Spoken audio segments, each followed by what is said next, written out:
Dahil po sa sobrang lakas ng ulan kahapon, ayan, at nabasa po yung ating mga succulent.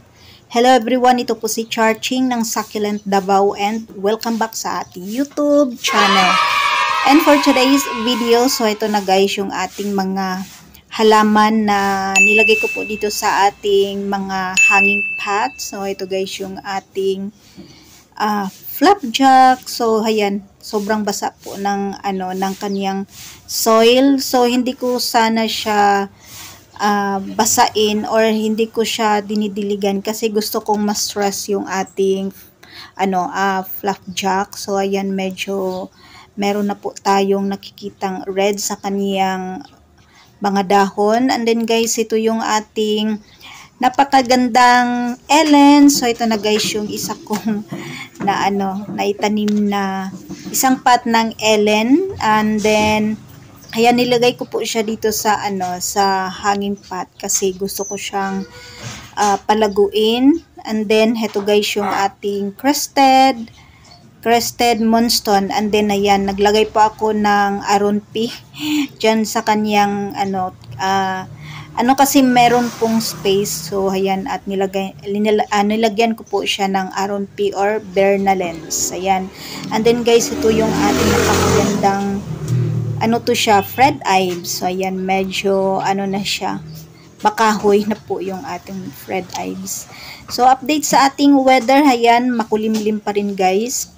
Ayan, sana hindi muna uulan ngayon kasi sobrang basa po ng soil ng ating mga halaman. So ayan, at pag ganito po guys ay dinadalaw-dalaw ko po yung ating mga nakahanging pot na succulent kasi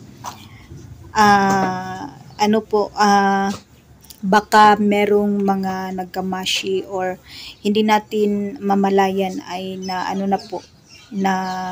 nagka-stem rot yung ating mga succulents. So ganyan po yung ginagawa ko pag nabasa po sila sa ulan. So linis-linisan lang po ng konti yung ating mga halaman kasi pag ganyan po guys ay ayan, lapitin po sila ng mealybugs. And then ayan na po, magkakaroon po ng stem rot, and then nagkakaroon po ng pagkamashi.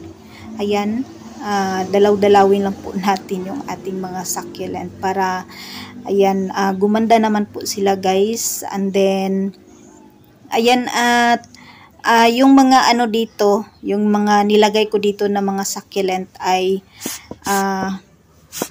medyo na sila, lush na succulent. Yung iba guys ay sinilong ko muna doon sa natin sa may terrace kasi gusto kong i-expose din sa mahaba-habang sunlight yung ating mga ibang succulent. So ito ay yung ating mga Ellen. So nilagay ko sila dito guys. So ganyan lang po yung itsura nila. Hindi ko po sila itinanim dito sa ating mga hanging pot. So nilagay ko lang po sila dyan. Then kung gusto natin silang isilong, so tanggalin lang po natin sila dyan sa kanilang mga hanging pots. And then pwede natin silang palitan ng iba pang halaman din na gusto nating i-expose din sa rain or shine. So naka rain or shine po sila dito, afternoon sun. So ayan, at okay naman po yung ating mga succulent guys. So yung ating Ellen ay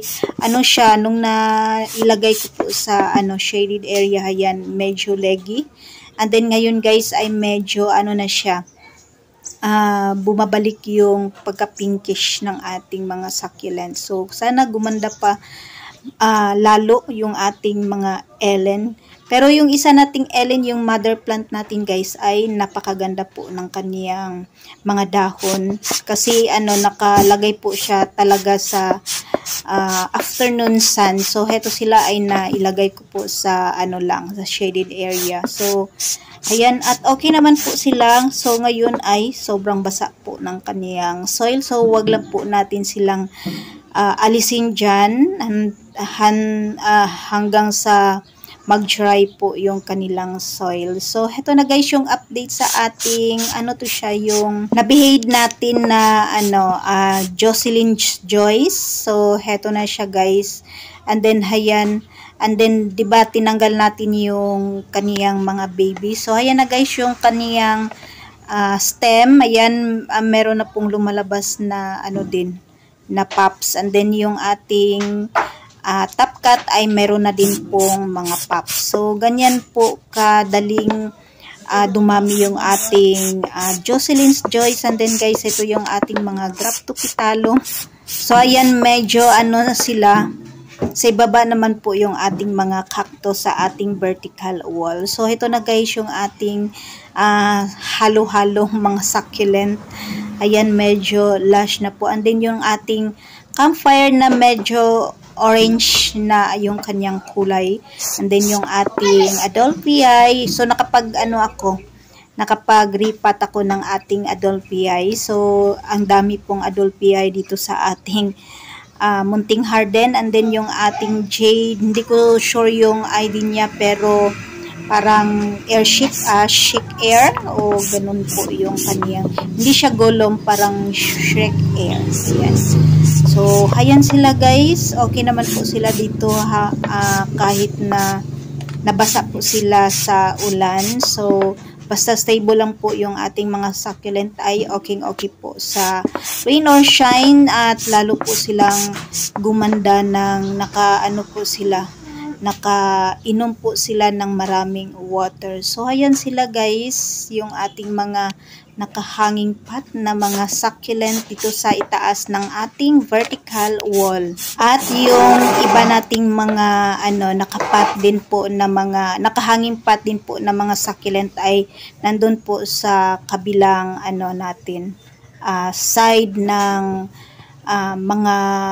mga succulent. So heto guys yung ating flapjack na napakalaki, yung meron po tayong variegated na flapjack dito sa ating munting harden, at meron na po siyang kasama. So naging dalawa na po yung ating variegated flapjack.